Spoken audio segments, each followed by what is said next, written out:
Saya buka sekarang di sini bahwa penggiringan opini atau framing yang dilakukan para penasihat hukum. Ini ada juntonya. Ada yang 12 tahun, ada yang 8 tahun ini. Oh ya, yang 35 itu ya. Ada. Tapi dia nggak disebut kan? Ya, nggak disebut. Dia selalu ini kan 310, 311. Bilang itu pasal sisi. Iya, 310. Itu adalah penyelundupan pasal. Ada ketakutan yang saya lihat, makanya mereka menciptakan ada dua. Ada hal yang kontra ini, di mana Pak Rismo dikatakan dia melakukan penelitian.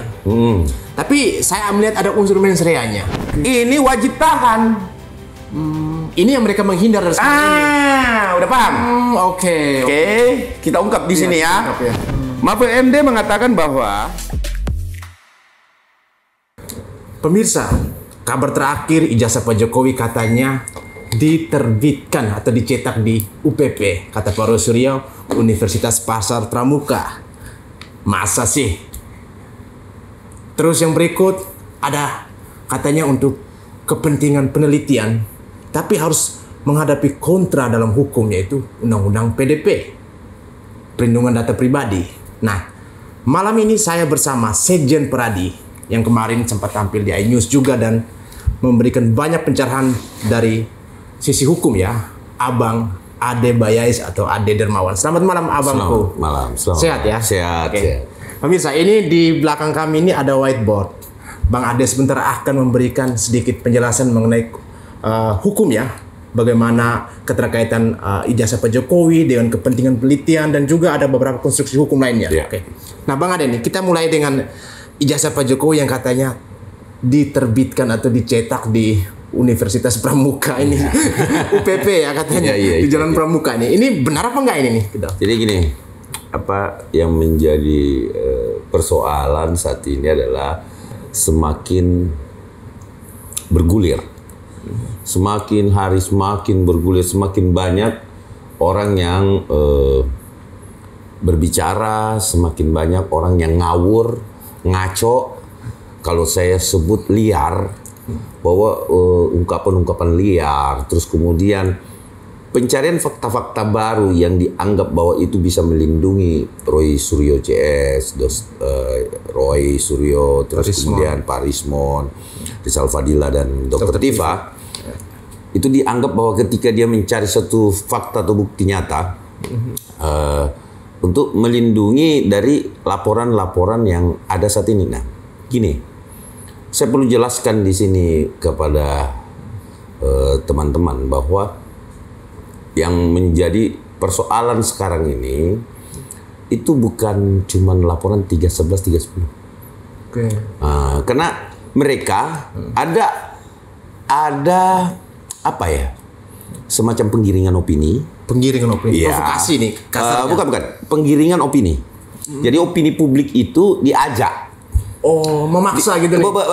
Diajak bukan jadi bukan mengajak untuk melakukan tindak pidana, tetapi mengajak aparat penegak hukum kepolisian, mengajak orang-orang yang tidak mengerti hukum untuk mengarahkan ke 310, 311. Oke?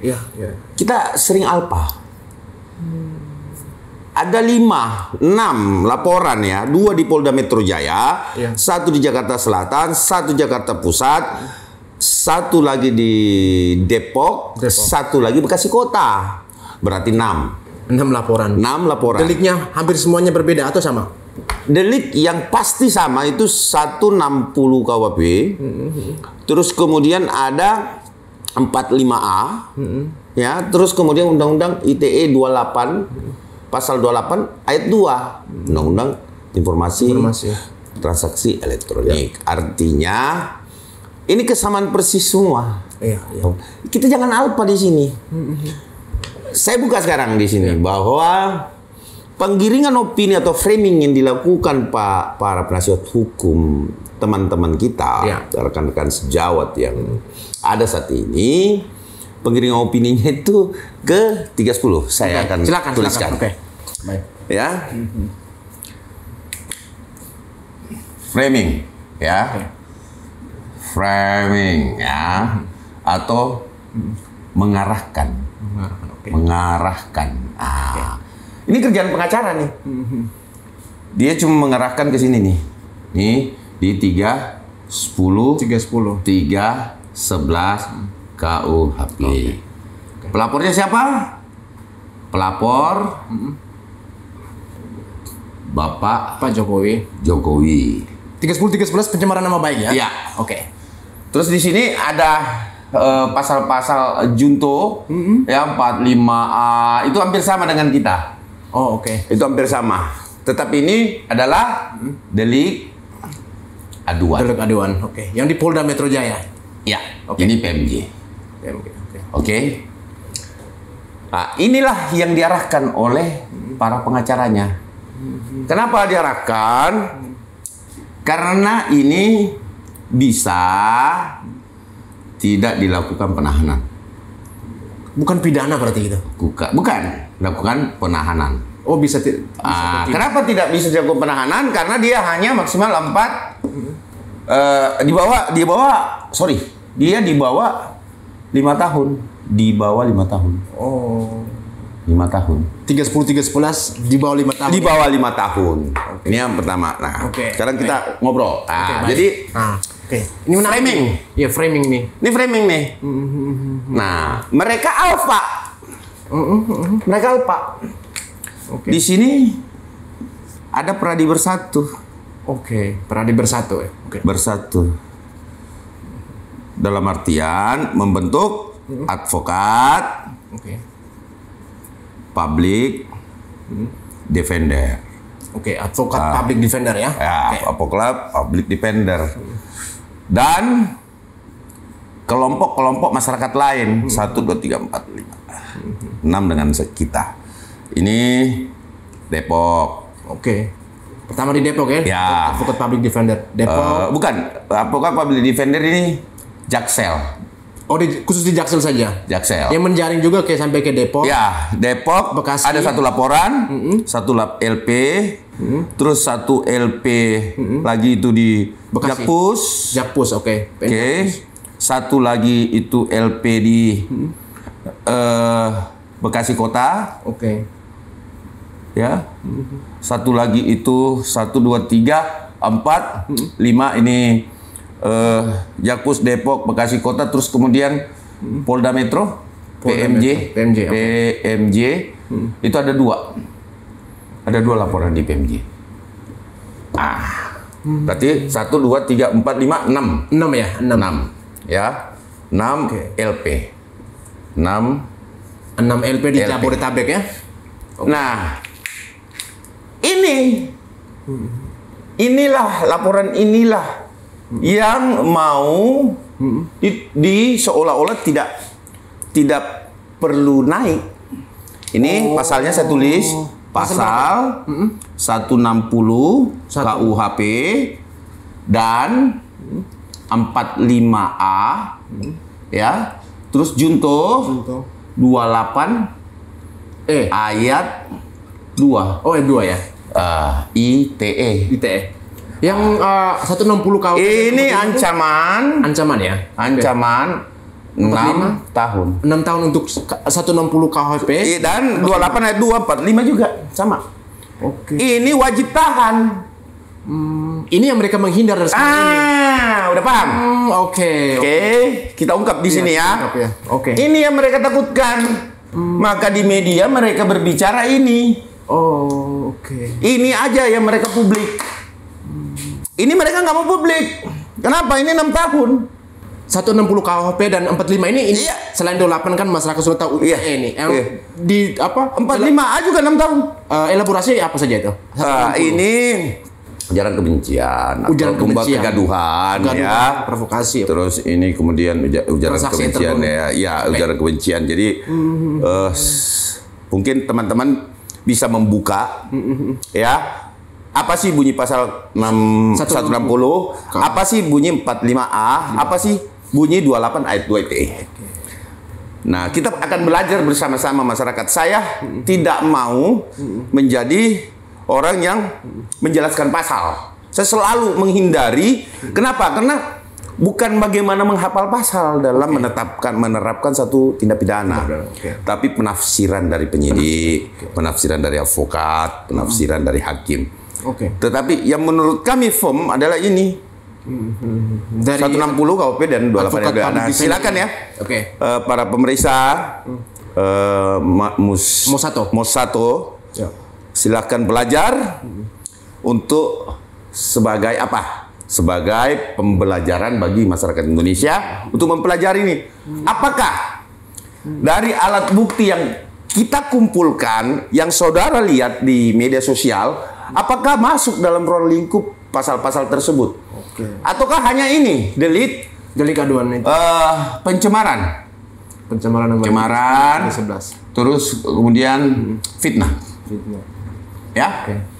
Nah, ini saudara bisa pelajari 30311. Ini juga bisa saudara-saudara sekalian pelajari. Kenapa saya bilang harus mempelajari ini? Melek hukum. Melek hukum. Ya, itu harus Melek hukum ya. Teman-teman, jadi ini kenapa sampai mereka terus bermain di atas ini? untuk menghindari tidak dilakukan penahanan. Oh, oke. Oke? Karena ini yang membuat mereka ngeri-ngeri sedap. Ada ketakutan yang saya lihat, makanya mereka menciptakan ada dua. Oke. Framing tadi yang pertama. Ya, mereka menciptakan ada dua nih. Pengacara, Oke. Roy CS, itu diciptakan ada dua, saudara. Yang pertama adalah litigasi Oke. dan non litigasi. Litigasi. Ini mereka mengumpulkan lawyer nih, yang litigasi, dan mereka mengumpulkan juga lawyer yang non litigasi. Kenapa saya ajak ke kantor untuk berbicara? Ya. Karena saya bisa lebih menjelaskan bahwa seorang advokat, karena saya juga ngajar PKPA, UPA. Ya. Jadi seorang advokat itu bukan menghafal pasal, Menafsirkan. tapi bagaimana menafsirkan pasal tersebut dan melihat di mana celah. Mereka menggunakan litigasi itu nanti di pengadilan, ini di PN atau praktek dalam peradilan. Oke. Pengadilan. Non litigasi ini yaitu mulai dari Sosial media. bukan, Di mana aja? mulai dari kepolisian. Oh, oke. Tahapannya ya. Terus kemudian kejaksaan.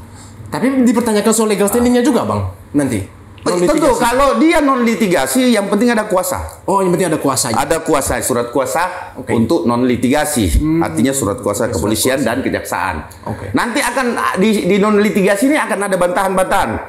Surat menyurat. Alat bukti yang dikumpulkan sampai saat ini. Yang terkait dengan peristiwa.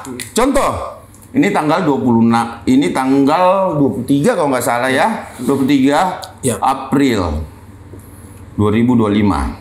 Pelaporan LP. Dan yang lain saya kurang hafal, tapi saya ada berkasnya. LP yang dari Pradi Bersatu. Gabungan ini ada beda-beda tanggal ya. Oke. Ini satu LP yang saya hafal 23 April. Artinya peristiwa ini itu tidak bisa ke depan untuk pembuktian. Oke. Artinya gini. Terjadi peristiwa di tanggal 23 April ini. Kemudian alat buktinya itu nanti mereka menunjukkan di 25 sampai dengan 26 ini gugur. Berarti harus gitu ya? back ke belakang. Ya. 21, 19, 18. Ini yang dikumpulkan alat buktinya. Alat bukti. Ya. Jadi sekali lagi ini pembelajaran hukum untuk teman-teman.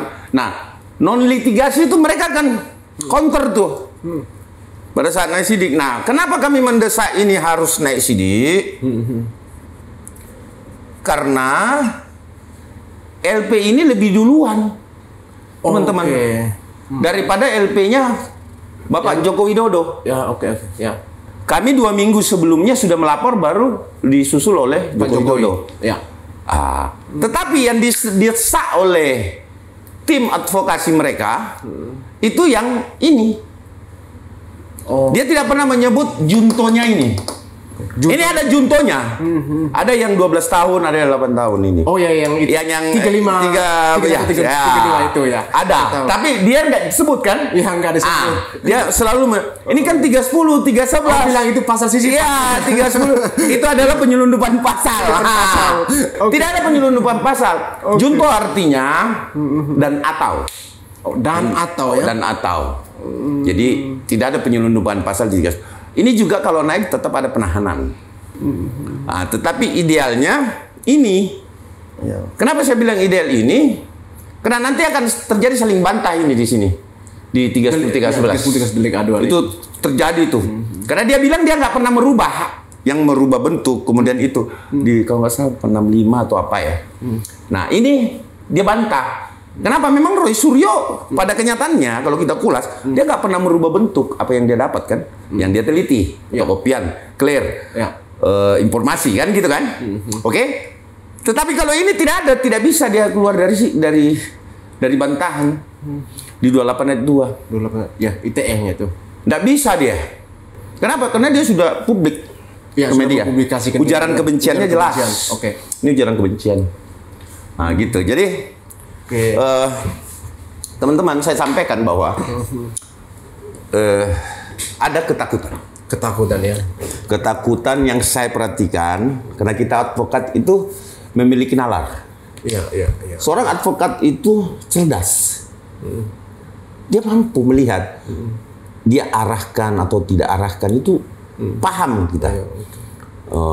Baik itu dalam sidang peradilan. Kalau saya dulu sering sidang, saya selalu arahkan persidangan itu, mengkaburkan sesuatu di dalam persidangan. Inilah kepiawaian seorang advokat. Apalagi ada saksi yang nggak datang. Ada saksi ya, benar. Saksi yang memberatkan itu tidak datang. Itu kita sebut inisial saja. Misalkan. Ini contoh peradilan. Contoh yang saya cerita bahwa contoh peradilan ini seperti itu, bahwa di situ kepiawaian seorang advokat membawa alur daripada peradilan. Tapi kita tidak usah berbicara itu karena kenapa dia menyiapkan litigasi dan non litigasi? Yang diinginkan adalah sidang 311 ini. Iya. Lalu ini diabaikan. Diabaikan yang ini. Yang ini diabaikan. Ini dianggap pada mereka, ya mereka menganggap bahwa ini tidak penting. Tidak penting. Nggak masuk di dalam hitungan mereka. Oke. Tetapi kami berpendapat berbeda. Hak kami juga sebagai pelapor. Terus ada yang nanyain saya nih. Waktu saya di Kompas Live bersama-sama sama Kosinudin. Iya, Pak Kosinudin. Pak Jamaludin juga. Iya, adik-adik kita ya. Nah, itu kan jauh lebih senior saya itu. Nah, jadi dia menyampaikan bahwa saya tidak punya legal standing untuk laporan ini. Kok bisa? Legal standing yang dimaksud itu mungkin surat kuasa dari Pak Jokowi. Oke. Nah, tetapi kan kita ini bukan pengacara Pak Jokowi. Ini ada dua. Nah, ini lagi alpanya. Selalu digiring bahwa biarkanlah mereka berperkara dengan kuasa hukum Pak Jokowi. Untuk menghindari apa? Penghasutannya. Pasal penghasutannya. Iya dong, kan gini. Kalau tidak terbukti tidak ada lawan yang lain. Iya. Tidak terjadi penghasutan itu dong. Itu fakta di persidangan nanti. Siapa aja yang dihadirkan. Tapi jangan lupa. Bisa saja teman-teman yang berada pada lingkaran Pak Joko Widodo. Itu akan mengajak kami untuk menjadi saksi. Saksi apa? Saksi yang merasakan langsung dengan adanya LP yang kita lahirkan. Kemudian kami juga akan menjadi saksi di peradilan. Misalkan ya terjadi itu. Ini yang dinaikkan sidik, yang ini dilupakan. Tetapi itu lawannya kami. Saya akan menghadirkan advokat-advokat andal juga. Saya punya banyak kan advokat yang kami cetak juga, pemuda-pemuda yang cerdas. Dia sudah menjadi advokat yang akan ikut turun di dalam kesaksian baik keahlian dan lain-lain sebagainya ya untuk peristiwa yang kami laporkan dan teman-teman laporkan. Bukti kegaduhannya adalah perbuatan gaduh di masyarakat. Itu ini 5 LP kan? 5 LP ini. Iya dong. 160 KUHP. Ini kan tidak ada korelasinya dengan Joko Widodo ini. Iya. Depok, Jakarta Pusat, Bekasi Kota, PMJ 2. Artinya di sini melihat mereka pribadi merasa terganggu, mereka terhasut, mereka merasa terjadi ujaran kebencian yang membuat mereka kurang nyaman sehingga mereka melaporkan. Itu jangan dilupakan. Kenapa harus dilupakan ini? Ini teknik lawyer yang saya anggap mereka juga hebat.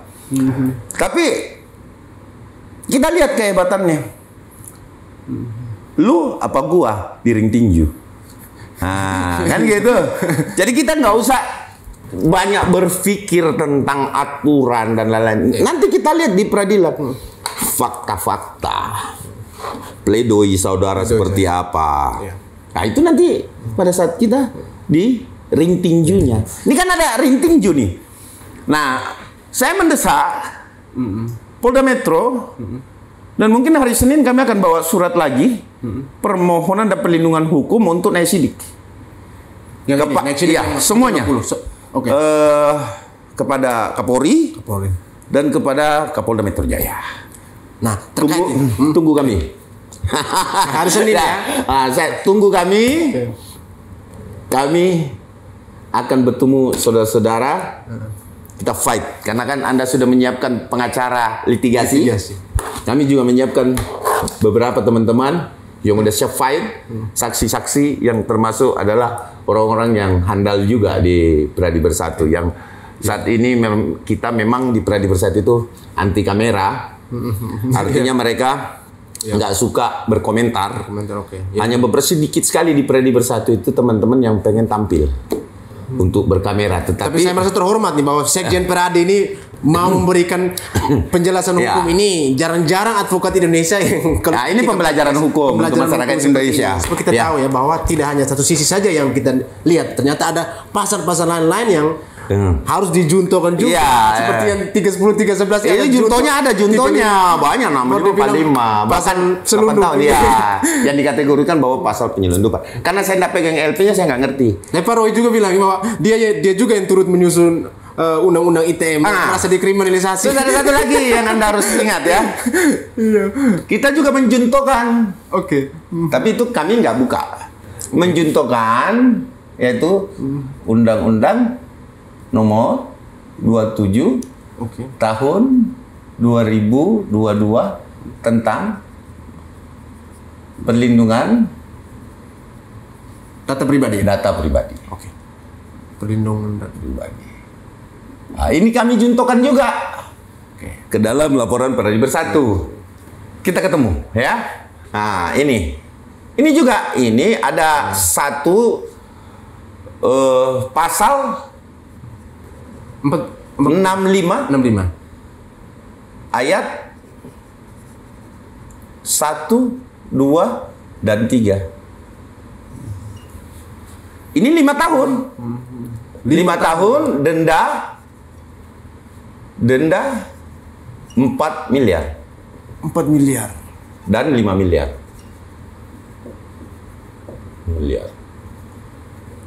Ini terakumulasi juga di dalam ini. Di dalam pelaporan kami. Advokat public defender. Iya, betul. Ya. Jadi, ini bukan pasal penyelundupan. Ini adalah pasal yang kami minta, pelapor minta untuk diterapkan di LP kita dan di dalam BAP semua saksi ya. Nah, Abang, ini terkait undang-undang PDP nih, perlindungan data pribadi yang tadi Abang jelaskan itu.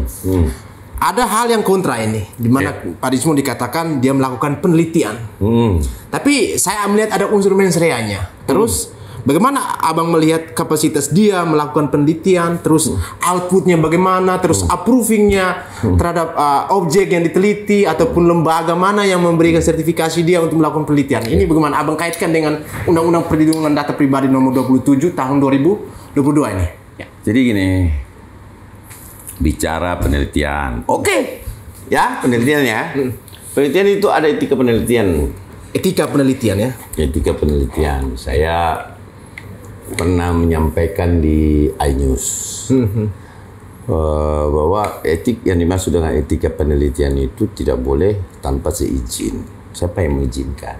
Harus ada izin. Harus ada izin dari pemilik datanya. Pemilik data. Ya, itu etika penelitian.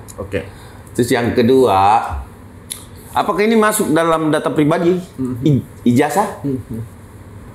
Ini soal Masuk. publikasi. Masuk juga nih. Masuk data pribadi. Kenapa di situ di Undang-Undang PDP itu perlindungan data pribadi itu yang dimaksud itu adalah biometrik, tanggal lahir. Jadi segala ini saya sampaikan pencerahan kepada masyarakat juga. Segala yang masuk data pribadi itu adalah yang mampu mengidentifikasi personal seseorang. Jadi misalkan nama, alamat, tanggal lahir dan lain sebagainya di luar biometrik dan penyakit ya. Itu ada dua.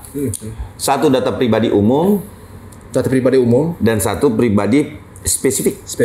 Pribadi umum itu seperti apa? Umum itu ya itu tadi ijazah masuk di dalam kategori data pribadi umum. Tapi spesifiknya ada?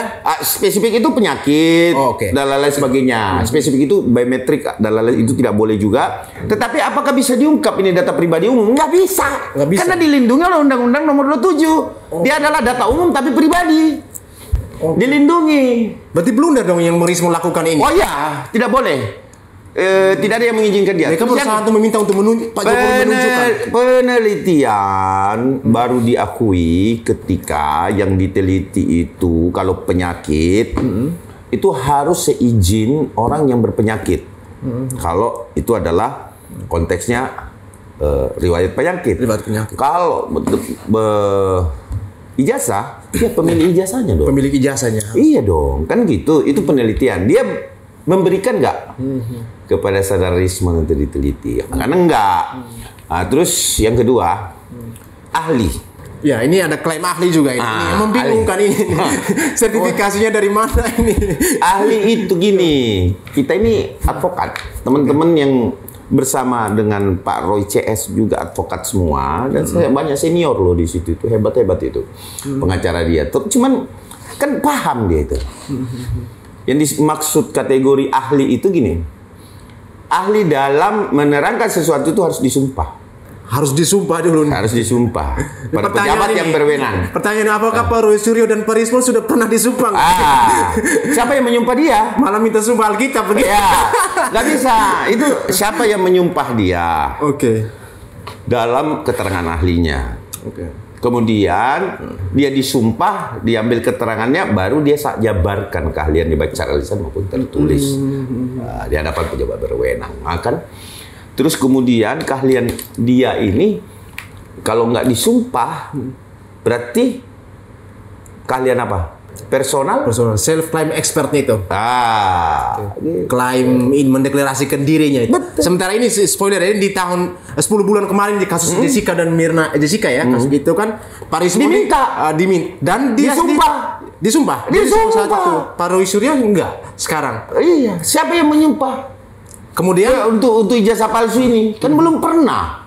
Mereka sempat bertentangan sebelumnya, Bang. Terus ahli tidak bisa meminta dirinya untuk dikategorikan ahli. Kecuali diminta oleh para pihak yang memiliki hubungan hukum. Contoh, pelapor terlapor mengajukan ahli. Boleh, tetapi kalau mengajukan diri dan saat ini dia adalah terlapor, ya kan agak rancu itu. Berarti saya kemarin wawancara sama Pak Arianto tadi, ketika tim dari lapor meneliti ijazah itu, mereka ahli dan mereka disumpah dan tidak boleh mempublikasikan, memberitahu. Karena tidak ada izin dari pihak yang diteliti. Berarti atas dasar apa mereka meminta untuk? Dan Mabes Polri ketika dia mempublikasikan itu rahasia penyidikan. Itu yang pertama. Yang kedua adalah tidak ada izin. Kalau Pak Jokowi keberatan kan Mabes Polri bisa dituntut. Berarti ada unsur mensreanya ini, Abang, yang dilihat dari penelitian dilakukan. Berbicara mensrea adalah niat buruk. Kalau bicara niat buruk, kami ini kan adu argumen, kami ribut. Teman-teman Pak Sylvester ya ribut. Terus siapa teman-teman yang udah mau gontok-gontokan pada saat di live di TV? Itu kan sudah mensrea. Kalau dia tidak ada kepentingan, itu apa terus-terusan? Lepas selesai kan? Ini kan ngejar terus nih. Wah, untuk melindungi dirinya terhadap laporan-laporan ini. Jadi spesifikasi inilah sebenarnya yang terjadi di yang terjadi saat ini. Faktanya ini bahwa kemudian faktanya itu berkembang sampai saat ini. Satu lagi saya sampaikan, yang paling penting buat teman-teman di seluruh Indonesia bahwa peristiwa ini adalah pidana berulang. Pidana berulang. Ya, saya sebut sebagai pidana berulang. Kenapa saya sebut pidana berulang? Sudah jurisprudensi Oke. Mahkamah Agung. Oke. Tentang pasal 28 ayat 2. Makanya mereka takut. 28 ayat 2 ini. Iya, ini lumayan 28 ayat 2. 6 tahun dendanya 1 miliar. Ya, tapi dia cuma 4 tahun kenanya sih Bambang Tri. 4 tahun saja waktu itu. 4 tahun di Mahkamah Agung. Ya, Tetapi kan diputuskan bersalah. Berarti dia menjadi jurisprudensi. Oke. Ya, jurisprudensi itu hukum apa tidak? Ya tanya pengacaranya. Mereka kan punya pengacara, mereka tahu jurisprudensi itu seperti apa. Nah, inilah disebut pidana berulang karena ada putusan pengadilan. Diteruskan lagi dengan Roy Suryo CS nih. Perilaku itu. Berarti untuk mengambil alat bukti, ya, menyajikan itu sudah sangat mudah. Dari yang kasus sebelumnya. Betul sekali. Tapi silakan, saya jangan sampai aku menghasut lagi untuk melaporkan seseorang diskriminatif ya. Dengan mengikuti putusan Mahkamah Agung tentang Bambang Tri, maka clear. Itu adalah hukum. Sudah ada jurisprudensi NO lagi yang beberapa di pengadilan PT UN gitu. Berbeda. Antara jurisprudensi dan NO. Jurisprudensi putusan 28 ayat 2 itu penghasutan. Penghasutan. Beda, konteksnya bukan ijazah gitu. Ya, dia mengatakan ijazah. Nah, peristiwa ini yang belum dibuktikan secara final terhadap bahkan dia NO dan lain-lain sebagainya, tidak bisa dia buktikan bahwa itu palsu, sehingga ada 28 ayat 2-nya. Oh, oke. Jurisprudensinya ada, lahirlah jurisprudensi mengatakan itu fitnah. Nah, sekarang diperjelas lagi fitnah itu sebenarnya, teman-teman. Ya, teman-teman, saya sampaikan bahwa ini diperjelas oleh siapa? Mabes Polri melalui Puslap. Oke. Ya. Berarti ketika ada Puslap, itu memperjelas 28 ayat 2 ITE-nya. Oke, penghasutannya itu. Iya, penghasutannya itu. Nah, terkait ini kan mereka mungkin mereka meminta juga akan gelar perkara. Apa gelar perkara ulang? Bukan, beda. Nantinya. Itu beda. Nantinya itu gimana? Berarti masih ada keterkaitan dengan ini 160 KUHP? Nggak ada.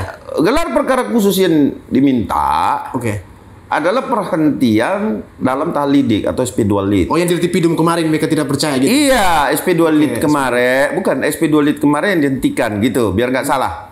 Ada 2 perkara di sini. Nah, ini saya jelaskan biar mudah ya, teman-teman. Di sini ada 2 perkara. Ada perkara ijazah palsu.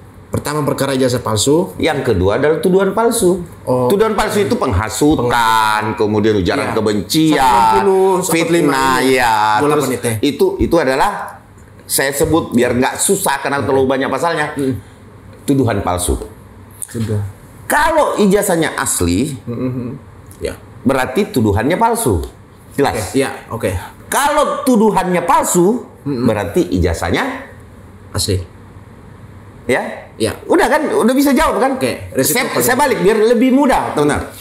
Tuduhan palsu, ijazah palsu. Kalau ijazahnya asli, berarti tuduhannya palsu. Ada penghasutannya dalam itu. Kalau tuduhannya palsu, berarti ijazahnya bisa asli. Pembuktian terbaliknya gini. Ini ijazah palsu, berarti ini benar. Tuduhan itu benar, berarti case close SP3. Mereka kalau ini palsu ijazah, berarti tuduhan palsu nggak ada dong. Kan gitu.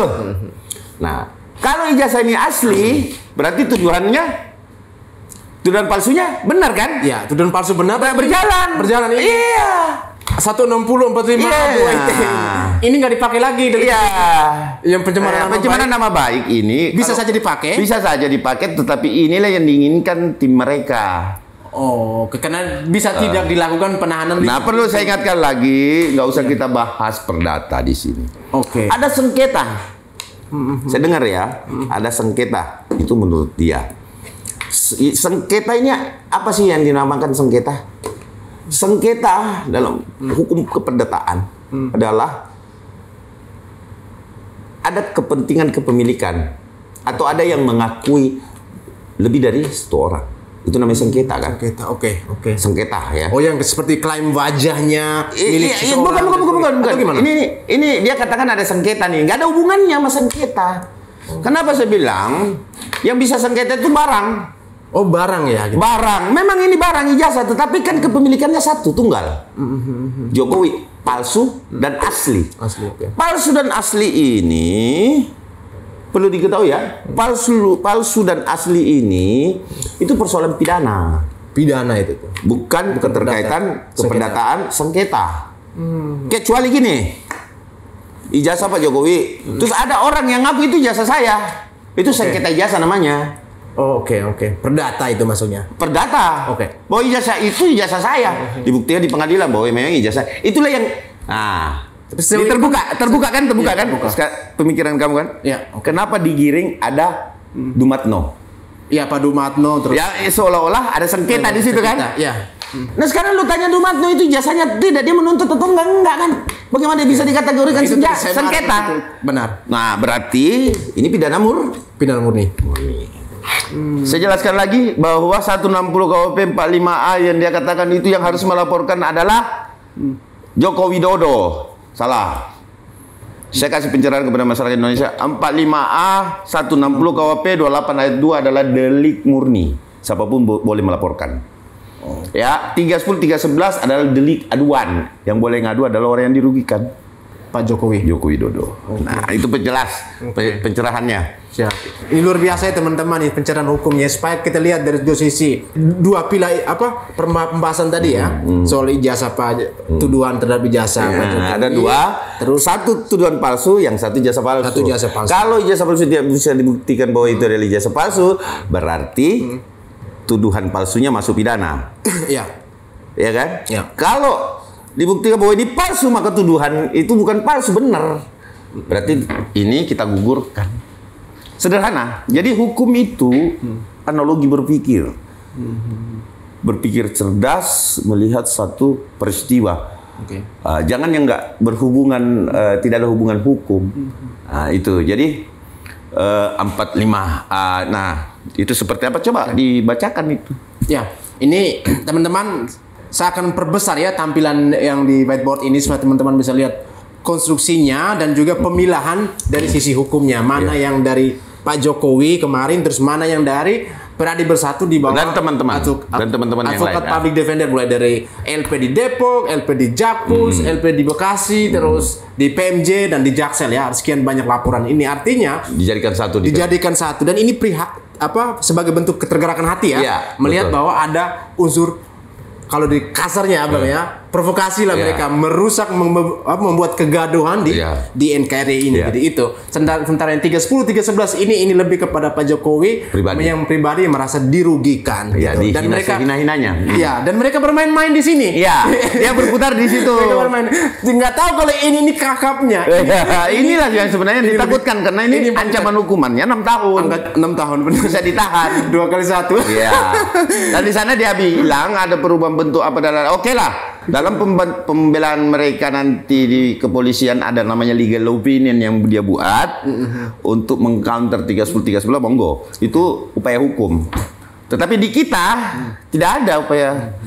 Nah, kita kembali kecuali penafsirannya. Karena kenapa di sini ada jurisprudensi. Iya, sudah pernah ada jurisprudensi. Iya, sehingga saya rasa legal opinion apapun itu di peradilan kalau yang ini. Makanya ini kan dikatakan pidana berulang juga. Iya, betul. Nah, kita lihat lagi nih ya Bang, soal framing dan di atas tadi memaksakan terus kemarin seperti yang dikatakan dilakukan oleh Pak Rismon, dia mendatangi rumah Pak Kesmujo, memvideo. Itu di situ ada unsur seperti pemaksaan Pak Kesmujo untuk memberikan jawaban gitu, datang tanpa diundang gitu.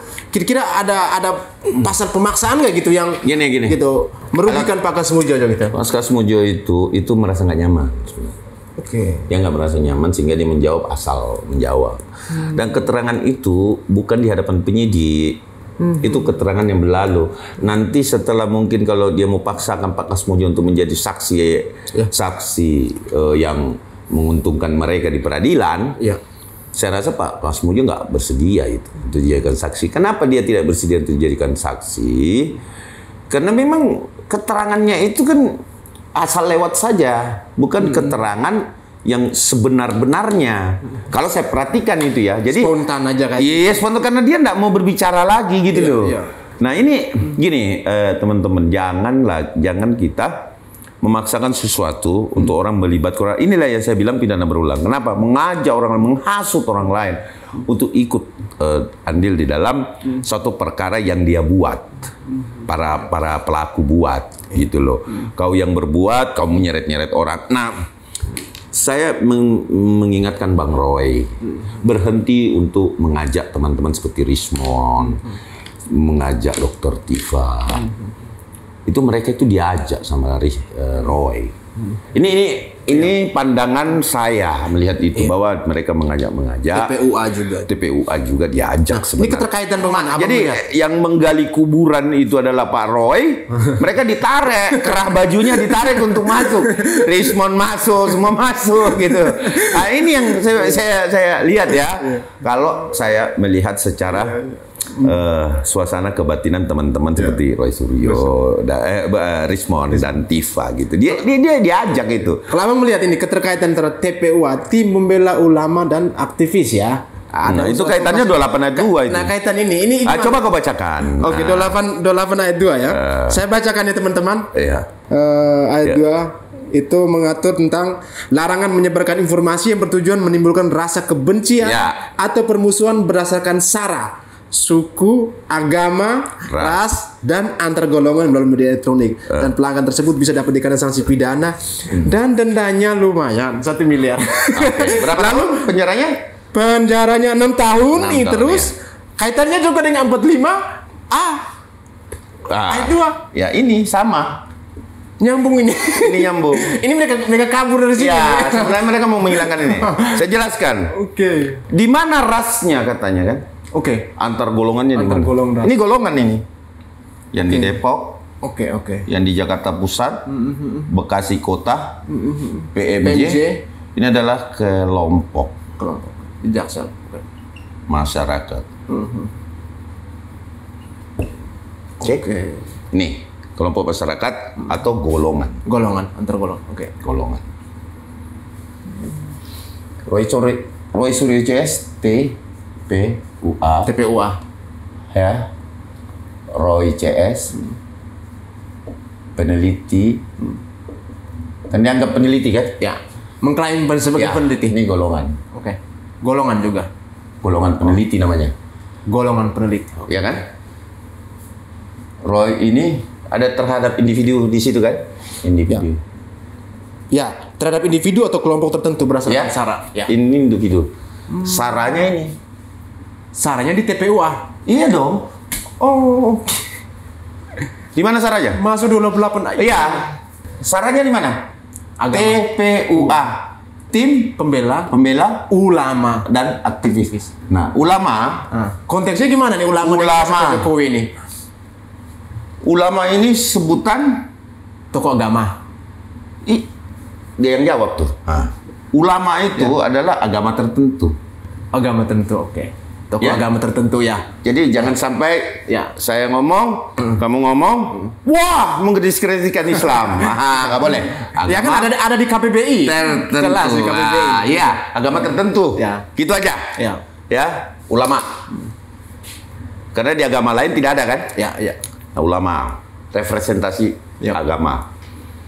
Ini sara individu dan golongan. Terus kemudian ancaman 6 tahun. Ini kelompok masyarakat dan golongan yang tadi yang saya lingkar-lingkarin, oke? Oke. Masuk gak? Masuk. 6 tahun. Ini yang mereka takut. Oke. Nah, apa dampaknya? Harus ada ekses. Menurut Mahkamah Agung, penerapan pasal 28 ayat 2 harus berdampak nyata. Harus nyata. Nyata dan diawasi. Itu seperti apa? Diawasi. Dan diawasi. Bentar, ini Mahkamah Agung yang ngomong, bukan Ade Darmawan. Bukan Sekjen, harus diawasi. Biar Biar saya agak bela juga kalian. Dan pengacaranya nyusun juga ini. Nanti pasti mereka counter di sini. Nah, kalau counter di sini, oke, harus ada nyata. Penggerudukan rumah. Rumah Jokowi. Pak Jokowi. Dengan dalil mereka silaturahmi. Oke. Ini nyata nggak? Nyata. Ya. Setelah dari UGM mereka kayak itu. Pembakaran. Poster, oke. Foto Roy Suryo CS di oke. Malang Raya. Oh iya. Yang Pencinta demonstrasi. Jokowi. Oke. Ya, pencinta Jokowi. Ya. Yang satu menggeruduk, yang satu bakar foto. Oke. Ada dua pro kontra. Oke. Berarti eksesnya ada nggak? Oke. Dampaknya ke situ langsung. Dampaknya ada nggak? Harus nyata, iya Bang. Nyata nggak? Ya, nyata. Ya. Terus penyerbuan UGM. Penyerbuan UGM. Oke. 15 April ya kalau nggak salah. UGM. Iya. Oke. Apakah penyerbuan UGM bisa dipakai dalam alat bukti 23 April? Tanggal berapa penyerbuan UGM? 15 April. Nah, berarti bisa nggak? Bisa. 23 April ya. Kecuali yang di atas ini Peristiwa ya? Iya, peristiwa. Ya. Berarti alat buktinya satu aja saya kasih rahasianya. Itu merusak penyelidikan nanti. Ini nanti akan mereka pakai ini. Terus ketika mereka pakai ini, kita counter lagi dengan ini. Dan alat buktinya pas masuk. Penggerudukan rumah Pak Jokowi. Ya. Ditambah lagi kemarin mendatangi rumah Pak Gasmujo, Ya. mengintimidasi. Ya. Itu bisa saja. Ini beda kasus namanya. Iya. Beda kasus dan analisis hukum. Jadi hati-hati loh ini dengan ini bisa analisisnya ini kan, dan ini saya yakin ini sangat matang ya. Ini matang dari bagaimana konstruksi. Kan? Formulasi hukumnya seperti ini. Ya. Apa yang diperjuangkan. Ini akan terjadi. Oke. Dan ini akan terjadi. Ini pasti, ini satu kali lagi untuk, saya bukan membongkar langkah saudara-saudara saya yang ada di pihak sebelah, yang non litigasi. Ini pasti terbit legal opinion namanya. Legal opinion. Dari non litigasi dari pengacaranya Roy Suryo. Ya, terhadap ini. Nah, di sini dia keluarkan nanti alasan hukum penyelundupan pasal. 32. Bukan 3 ini dianggap ini yang bisa diterapkan, yang lain itu penyelundupan pasal. Itu yang akan diterapkan. Tetapi kalau alat buktinya firm dari pihak pengacara Pak Joko Widodo, maka legal opinion-nya obscure libel, artinya kabur, sama dengan gugatan perdata mereka. Jadi gugatan perdata mereka itu obscure libel namanya. Kabur gitu, enggak jelas gitu ya. Makanya diputuskan Oke, ini sangat jelas ya, sangat jelas teman-teman mengenai formulasi itu. Saya mau buka satu lagi ya, terakhir.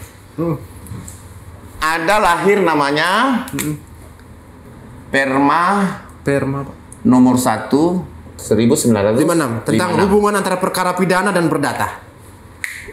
Pencerahan ya, teman-teman, pencerahan. Ini ada ya. Oke. Ini senjata mereka ya. Permas nomor 1 tahun 1956 hubungan antara perkara pidana dan perdata mengenai kasus penundaan pemeriksaan perkara pidana demi menuntut perkara dan seterusnya teman-teman. Itu sudah ada prejudicial namanya prejudicial judicial di Indonesia. Gesil itu menghindari putusan. Nah, ini adalah yang akan dia pakai. Kenapa dia bilang, teman-teman, selalu di framing, ini aja yang jangan. Kalau ini dia bilang jangan lupa ada prejudicial gesil. Artinya ada peristiwa perdata yang harus lebih dulu diselesaikan sebelum perkara. Yang saya jawab tadi kaitannya bahwa katanya di sengketa tadi itu. Nah, ini ya pembelajaran buat kita. Jadi kalau lawyer nonton ini jangan nih. Ingat, saya aja bukan orang hukum, tapi saya bisa paham ini. PKPA Anda harus bayar itu di privasi. PKPA calon advokat. Ya, ini calon advokat sering adalah materi PKPA kita yang sering kami sampaikan kepada adik-adik. Tapi ini materi nyata, Bang. Materi itu materi pidana, materi perdata. Gitu, materi pidana. Tetapi ini dalam praktek hukumnya ini yang dilakukan. Nah, sehingga Apakah ijazah Pak Jokowi ada yang menuntut bahwa itu ijazahnya? Itu baru namanya sengketa. Oke. Tetapi kalau dalam individual, pemilih individual palsu atau asli, itu enggak ada perdata itu. Mahfud MD mengatakan bahwa bila peradilan perdata memutuskan ini dan tidak menolak gugatan ini, maka dia akan salah langkah. Karena palsu atau asli itu adalah peristiwa pidana. Dan itu pun harus dari lembaga resmi yang mengeluarkan. Iya, peradilan pidana, bukan peradilan perdata. Dan juga bukan TUN, karena bukan pemerintah yang mengeluarkan suatu kebijakan kemudian menggugurkan satu kebijakan tersebut di atas surat. Berbeda. Nah ini itu nanti setelah, mungkin kalau teman-teman yang berminat untuk PKPA di kami, silakan ya di Pradi Bersatu ya. Lokasinya kita lampirkan ini ya. Satu lagi yang terakhir ya Bang. Dari advokat public defender ini, berapa alat bukti yang sudah terkumpul ini? Sudah seabrek atau masih tipis nih? Kami bantu susun 92. 92. Itu masing-masing berbeda dari masing-masing. Itu potongan-potongan video, kemudian potongan-potongan ungkapan, kemudian ada yang satu video yang full ya. Terus kemudian betul bahwa jangan juga membawa-bawa stasiun TV di sini dan podcast dalam melakukan ujaran kebencian. Harusnya ini saya juga sampaikan pada saudara untuk tidak ada penghasutan di situ. Kadang-kadang kalau kita bicara yang timbul penghasutan itu digituin. Apa namanya itu? Disensor ya. Sensor. Itu teman-teman media sebaiknya mensensor itu. Terima kasih banyak Bung Ade atas pencerahannya dari sisi hukum ini, dan yang tertarik untuk belajar soal advokat, sebagai advokat, calon advokat ataupun sebagai pengacara ya nanti lawyer, ya teman-teman bisa bergabung atau mendaftarkan diri di alamat di bawah ini untuk bisa menjadi seorang lawyer yang cerdas. Seperti abang saya nih, Bang Ade, Sekjen Pradi, yang kemarin saya kalau menyaksikan di TV itu selalu cool dalam memberikan penjelasan hukum. Ini yang saya salut, bahwa etika berbahasanya juga, pencerahan dari sisi konstruksi hukumnya juga, itu kadang banyak yang susah counter balik. Jangan sampai kekosongan hukum di antara masyarakat Indonesia didoktrin oleh orang-orang yang memprovokasi. Akhirnya tidak tahu bahwa ini ternyata ada hal-hal seperti ini yang sedang dihindari oleh para Suryo bermain di delik aduan 310-311 itu. Oke, baik pemirsa. Silakan berikan pendapat Anda di kolom komentar. Apakah Pak Jokowi yang salah atau Pak Suryo? Kalau seandainya Pak Suryo, berapa persen Pak Suryo akan masuk penjara bersama teman-temannya? Tulis pendapat Anda di kolom komentar.